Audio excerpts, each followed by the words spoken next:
আর আমি আসছিলাম একটা গরিব ঘরের সঙ্গে, এই জন্য আমার সাথে থাকতে চাই না। আর যখন চলে যাইতে চাইছে তখন আমার কাছ থেকে 47 লক্ষ টাকা চাইছে। আপনি আমাকে একটা কথা বলুন তো, আপনি যদি গরিবের ছেলে হয়ে থাকেন তাহলে আপনি 47 লক্ষ টাকা কোথায় পেলেন?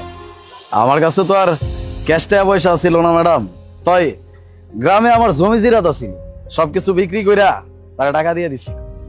কিন্তু আপনি কি আগে থেকে এই কাজ করতেন? না না ম্যাডাম, আমি তো একটা চাকরি করতাম। আমার বউটা আমার ছেড়ে চলে যাওয়ার পরে আমি চাকরিটা আর করতে পারিনি, চাকরি ছাড়া দিচ্ছিলাম। নেশায় অ্যাডিক্টেড হয়ে গেছিলাম, নেশা করতে করতে নিজের জীবনটারে একদম শেষ পর্যায়ে নিয়ে গেছি। কি করবো কিছু বুঝতেছিলাম না।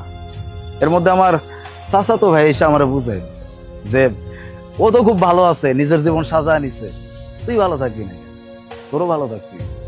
ওরা চিন্তা করে দেখলাম তাই তো, মানুষটা আমার ছাইরা যদি ভালো থাকতে পারে আমার তো সমস্যা, আমারও তো একটা জীবন আছে, জীবনটা তো চালাই দিই।